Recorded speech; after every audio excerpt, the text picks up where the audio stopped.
The leadership adventure. The leadership adventure. An agile leader is first turned towards the future, the challenges and the novelty. I think we can talk about mindsets.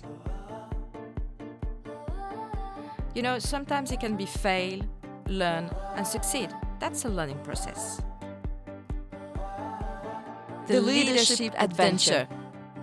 Welcome to The Leadership Adventure, the podcast that takes you through the highs and lows of being a leader in the 21st century. In this series, we talk to experienced leaders about their journey to success, inspiring you to make a difference and face the challenges ahead. I'm Olga Dudko, and I will be your host today. In this episode, we will talk about agile leadership, agile leaders, and how to become one. I'm joined today by Christelle Delavaud, Personal Development Manager at Cegos Group. Christelle is passionate about giving everyone the keys to flourish in a constantly changing professional environment. With more than 20 years' experience in the selection, assessment and development of executive talent, she has worked mainly in recruitment and consulting firms as a consultant and project manager. Christelle has acquired real expertise in leadership through numerous roles as a headhunter, coach, and director of assessment missions for senior executives and managers in major organizations such as SNCF, Total Energies, etc. Today, she inspires people to develop the skills and behaviors that impact and transform businesses. Hello, Christelle, and welcome. Hello, Olga. Thanks for having me. Happy to be here. I'm very happy to sit down with you today as well and talk about this very interesting topic, agile leadership. When I was preparing for this podcast, I was going through different articles and information and interviews around agile leaders. And I had this impression that agile leaders are perfect human beings, the most intelligent ones, the most resilient ones, adaptable ones, capable ones, etc. It feels like they always know what to do, how to act. They have this perfect vision and answers to everything. So my first question is very, very simple, really. Do those people actually exist? And if so, can you give me some examples? Of course, thank you for this question, Olga. I really understand your point of view, as it seems so huge. As you ask me for an example, I would like to take the example of Richard Branson and talk also at the same time about his strengths and also his failures. I have a sentence in mind when thinking about him. Every day I am learning something new. Since his beginning, he has been on a quest to learn. From recording company, to retail music stores, to airlines, rail, telecommunications, banking, and now space travel. So he speaks about expanding his perspective and stretching himself. I love this image of stretching yourself, which illustrates so well the physical movement, the capacity of really take yourself further. But I could probably speak also about leaders, other people you don't know. Maybe it's a friend of you who has saved his company during the pandemic crisis. So what is interesting here is the common points between those very famous leaders, agile leaders, everybody knows, and other people, maybe, a friend of you who has a real talent for agility and who became an agile leader. This is very interesting. It's so interesting to listen to different opinions and views, about what constitutes qualities of an agile leader. But if we try to be a bit more specific here, can you talk to me about some qualities or the main qualities any agile leader would have? Of course, let's start with the main ones. So, an agile leader is first turned towards the future, the challenges, and the novelty. So it's all about curiosity, the willingness to learn new things, as we said before, to be open to the world, go as often as possible outside their comfort zone, pushing themselves. Maybe that's the base of his profile, a state of mind, a mindset ready for change, and be ready to learn more each day. I think we can talk about mindsets and maybe even more speaking about innovative mindset. Yeah, so you mean like embracing the change and embracing the reality as it is, right? Not fighting it, but accepting it as it is. Yeah, exactly. It's facing a current situation, Yeah, whatever it is, and be honest and accurate in your observation. right. So, yes, so the mindset is obviously very important, as you say. But I imagine that there are some other qualities, like people skills, for example, because leaders do not operate on their own, right? Yeah, people skills is so important. That's a human part. So to be in interaction with others is another key element. Agile leaders have the ability to lead others where they would never have gone alone. That's a big point. Their way of believing in the impossible and opening the field of possibilities is incredibly stimulating for others. So at this stage, Olga, I think we can share two main competencies around people skills. First one, identify the potential of people. They know how to do that. They know how to develop people. They know how to stretch people. And second one is about communication capabilities. They are communicating a lot each time it's possible, as often as you need it. Right. So I'm thinking there are quite a lot of things to do actually. Work on your mindset, embracing change, the reality, stretching yourself, stretching people. Quite a lot of things to do. And I imagine it does take a lot of energy, right? Yeah, you're right, Olga. And I think this energy has to be directed towards a goal, an objective. Right. So maybe we talk here about drive, Yeah. okay? Drive to success.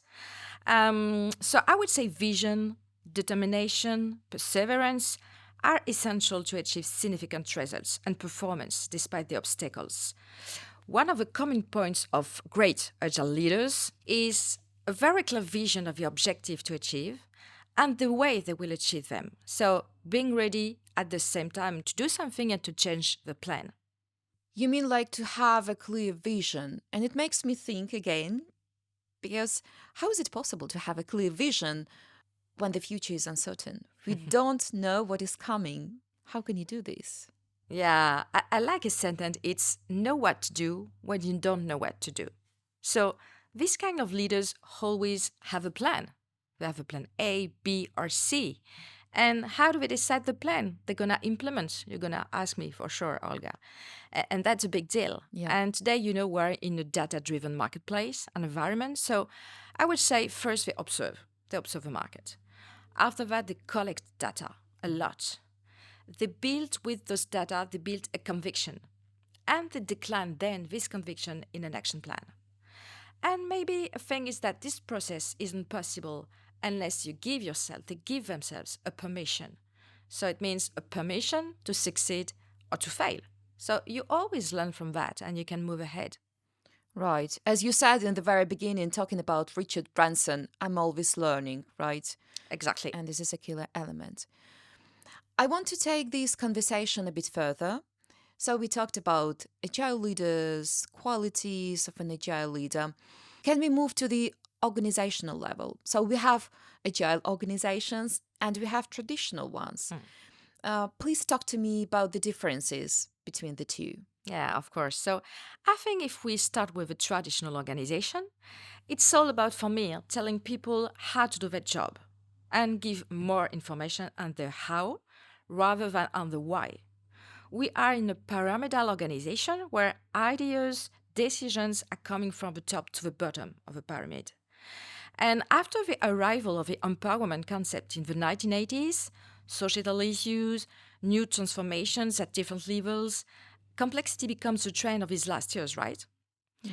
So, in this specific context, these new types of organization, first with the emergence of sociocracy and allocracy, and finally liberated enterprise, have made human-sized company even better, more agile, even removing all hierarchical links within the company.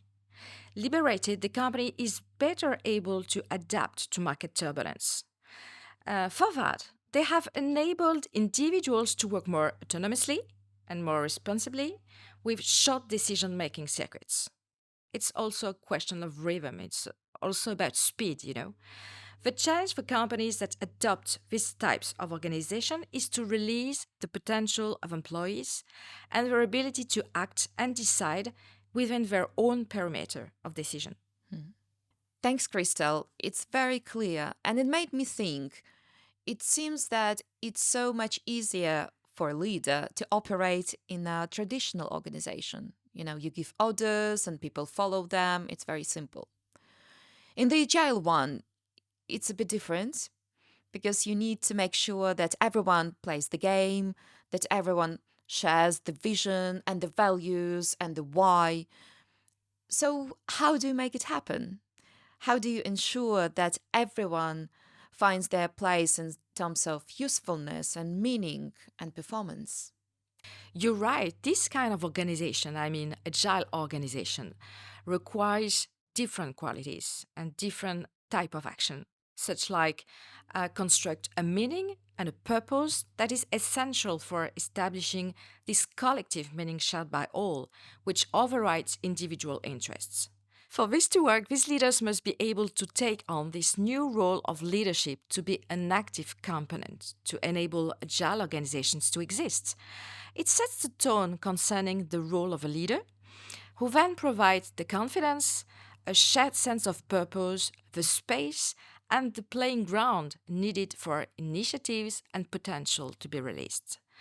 Organizations will rely on these individuals with a specific communication and people skills, which is a full part of agile leadership.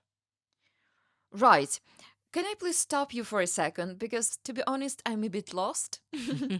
So, we talked about leaders, we talked about people, we talked about organizations.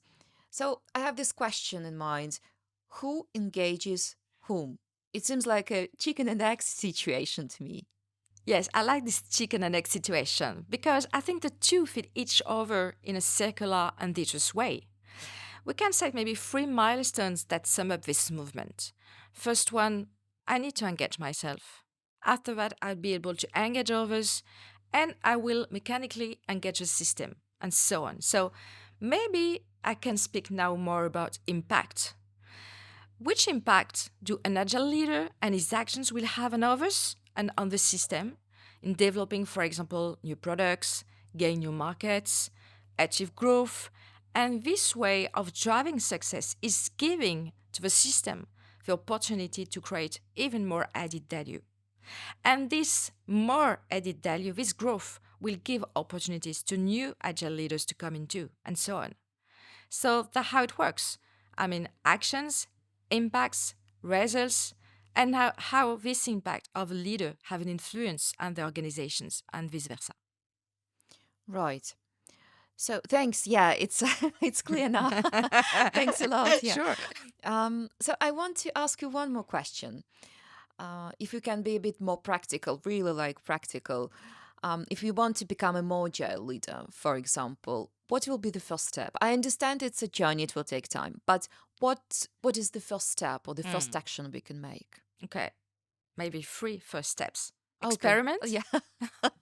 First one, experiment. Yeah. Second one, experiment. Yeah. Right. And third one, I experiment. love it. Yeah. So, yeah, being open minded, curious, observing what is happening both inside and outside the company. It means keep investigating on what I can do myself, what I am expert in my perimeter, and how I can help my company grow. So, the how is the way you can get a freedom journey for me. And if you ask for me about experimentation, Olga, I would say first observe the market, observe your environment. After that, take the opportunity, try something new, just try and make the experience. Provide feedback, ask for feedback about that, and measure the performance of your action and act again. Sometimes it can be fail, learn, and succeed. That's a learning process. Yeah. Right. It is a process. It's a journey that will take time, right?